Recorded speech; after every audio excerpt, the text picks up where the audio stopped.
আসসালামু আলাইকুম। জুলাই গণ অভ্যুত্থানের পরে বাংলাদেশে ডক্টর মোহাম্মদ ইউনূসের নেতৃত্বে অন্তর্বর্তীকালীন সরকার ক্ষমতা গ্রহণ করেছে এবং তারপর থেকে বিভিন্ন মহলে আলোচনা তৈরি হয়েছে যে বাংলাদেশের জাতীয় সংসদ নির্বাচন কবে অনুষ্ঠিত হবে এবং যে আলোচনাকে আরো উস্কে দিয়েছে সম্প্রতি বাংলাদেশের শিক্ষা ও পরিকল্পনা মন্ত্রণালয়ের মাননীয় উপদেষ্টা ওয়াহিদুদ্দিন মাহমুদ উনি বলেছেন আগামী বছর মানে 2025 সালের ডিসেম্বরের দিকে নির্বাচন হতে পারে। মানে উনি এক ধরনের ইঙ্গিত দিয়ে দিয়েছে এবং যে ইঙ্গিতের কারণে আমরা দেখেছি বিভিন্ন দল থেকে নির্বাচনের প্রস্তুতি পর্যন্ত শুরু হয়ে গেছে। এখন আসলে কি বাংলাদেশের সংসদ নির্বাচন সামনের বছর অনুষ্ঠিত হবে নাকি আরো দেরি হবে? আসলে ওয়াহিদুদ্দিন মাহমুদ উনি বলেছে হতে পারে এবং উনি কিন্তু শিওর দিয়ে বলেনি এবং তার আগে ডক্টর মোহাম্মদ ইউনূস আমাদের অন্তর্বর্তীকালীন সরকারের মাননীয় প্রধান উপদেষ্টা উনি বলেছেন যখন নির্বাচনের পরিস্থিতি সৃষ্টি হবে তখনই নির্বাচন দেওয়া হবে এবং তার আগেই বাংলাদেশে অনেক সংস্কার দরকার হবে, যে সংস্কারগুলো করার জন্য দীর্ঘদিন সময় লেগে যেতে পারে।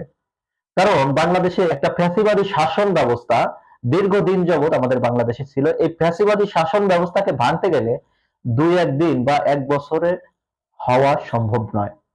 এই জন্য ডক্টর মোহাম্মদ ইউনূসকে সম্প্রতি বিদেশি একটা সংবাদ মাধ্যমকে দেওয়া সাক্ষাৎকারে তিনি বলেছিলেন যে 4 বছর অথবা 4 বছরের পূর্বেই বাংলাদেশে জাতীয় সংসদ নির্বাচন তিনি দিবেন।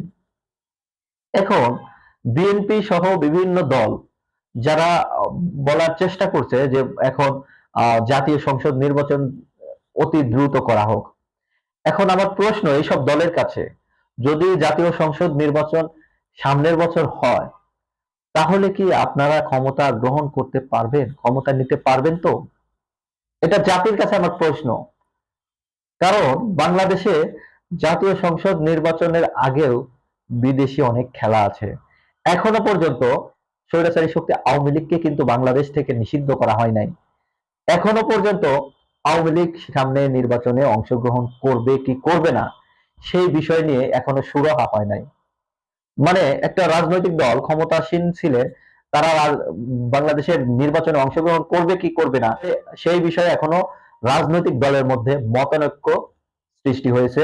আমরা দেখেছি বিএনপির মহাসচিব বলেছে দল হিসেবে নিষিদ্ধ করার আমরাকে, এবং সম্প্রতি স্বৈরাচারের অন্যতম দোসর জাতীয় পার্টির চেয়ারম্যান জিএম কাদের উনি বলেছেন যে বাংলাদেশে জাতীয় সংসদ নির্বাচনে অবশ্যই আওয়ামী লীগকে থাকতে হবে এবং তিনি বলেছেন জাতীয় পার্টি এবং আওয়ামী লীগের 50% ভোট আছে।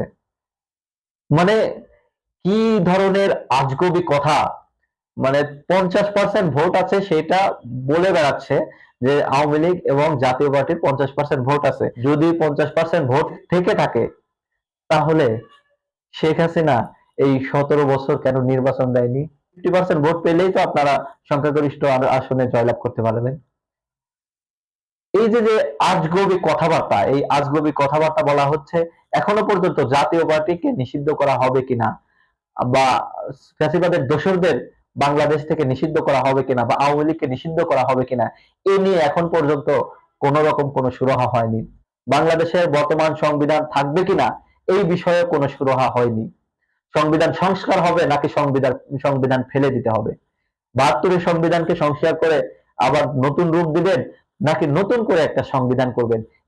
এই ইস্যু নিয়েও এখনো বিভিন্ন মহলে মতানৈক্য সৃষ্টি হয়েছে, এখনো একমতে আমরা পৌঁছাতে পারিনি। তাহলে কিভাবে সম্ভব? এখনো পর্যন্ত ভোটার তালিকা হালনাগাদ করা হয়নি। বিভিন্ন জায়গায় ভোটার তালিকা হালনাগাদের জন্য তথ্য চাওয়া হচ্ছে এবং ভোটার তালিকা পুরোপুরি ভাবে হালনাগাদ করা হয়নি। আমরা জানি দীর্ঘ 17 বছর স্বৈরাচারী শেখ হাসিনা বাংলাদেশের মানুষকে ভোট থেকে বঞ্চিত করে রেখেছে এবং ভোট দেওয়ার যে আকাঙ্ক্ষা মানুষের মধ্যে সেই আকাঙ্ক্ষা এখনো আছে। তাই মানুষের যে ভোট দেওয়ার আকাঙ্ক্ষা সেই আকাঙ্ক্ষা এখন আছে, এটা আমরা স্বীকার করি। কিন্তু বাংলাদেশের যে রাষ্ট্র ব্যবস্থার সংস্কার সেই সংস্কার নিয়ে অবশ্যই রাজনৈতিক দলগুলোর মধ্যে কথাবার্তা চালানো উচিত। এখন আমরা দেখছি কিছু রাজনৈতিক দল তারা সরাসরি বলার চেষ্টা করছে বাংলাদেশে সংস্কার পরে হবে, আগে নির্বাচন করতে হবে, নির্বাচিত সরকার এসে সংস্কার করবে। কিন্তু নির্বাচিত সরকার যে কতটা সংস্কার করে সেটা আমরা দীর্ঘ প্রায় 52 বছর দেখেছি। স্বাধীনতার পরে এখন পর্যন্ত কোন রাজনৈতিক দল ক্ষমতায় আসার পরে কোন সংস্কারে হাত দেয়নি। প্রত্যেকবার ক্ষমতায় আসার আগে বিভিন্ন ধরনের সংস্কারের কথা বলা হয়, কিন্তু ক্ষমতায় আসার পরে তারা সবকিছু ভুলে যায়। এখন এই অন্তর্বর্তীকালীন সরকার যদি একটা সংস্কার না করে যায়, তাহলে এই সংস্কার শুধু ধোঁয়ায় থাকবে। এই সংস্কার আর বাংলাদেশের মাটিতে হবে না। তাহলে অবশ্যই বাংলাদেশের সংস্কার আগে হতে হবে, তারপরে নির্বাচনের কথা চিন্তা করতে হবে। এখন এই জন্য কি করতে হবে, কত সময় লাগবে? আমরা জানি অন্তর্বর্তীকালীন সরকার বিভিন্ন সংস্কার কমিটি গঠন করেছে, নির্বাচন সংস্কার কমিটি গঠন করেছে, তারপরে সংবিধান সংস্কার কমিটি গঠন করেছে, বিভিন্ন সংস্কার কমিটি গঠন করেছে। এই সংস্কার কমিটি কাজ করছে এবং এই সংস্কার কমিটির কাজকে কিভাবে আরো বেগবান করা যায়, কিভাবে বিভিন্ন মানুষ সুপারিশ দিতে পারে, বিভিন্ন দল মত নির্বিশেষে মানুষ এই সংস্কারে প্রস্তাবনায় ঐক্যবদ্ধ হতে পারে, সেই দিকে আমরা আলোচনা করতে পারি। কিন্তু এখন যদি আমরা আলোচনা করি যে এখন আমাদের নির্বাচন লাগবে, নির্বাচনের মাধ্যমে একটা সরকার গঠিত হবে এবং তারা সংস্কার করবে, তাহলে বাংলাদেশের মাটিতে সংস্কার হবে না। সংগ্রামী সাথী ও বন্ধুগণ, ছাত্র জনতার আন্দোলনের মাধ্যমে যে সরকার গঠিত হয়েছে সেই সরকারকে আমরা এখনো অন করি। আমরা চাই এই সরকার একটা দৃশ্যমান সংস্কার দেখিয়ে তারা ক্ষমতা হস্তান্তর করুক। তার আগে যদি ক্ষমতা হস্তান্তর করে, তাহলে বাংলাদেশের মানুষ বিভিন্ন দিক দিয়ে বঞ্চিত হবে। ৭১-এর পর থেকে দীর্ঘ ৫২ বছর যেভাবে বঞ্চিত হয়েছে সেইভাবে বঞ্চিত হবে বলেই আমি মনে করি। তাই অবশ্যই ছাত্র জনতাকে ঐক্যবদ্ধভাবে এখনই প্রস্তাব তুলতে হবে যে বাংলাদেশের সংস্কার হতে হবে, এবং সংস্কারের আগে আমরা বিভিন্ন নির্বাচন, স্থানীয় সরকার নির্বাচনের মাধ্যমে আমরা টেস্ট করতে পারি যে নির্বাচন কেমন হয়।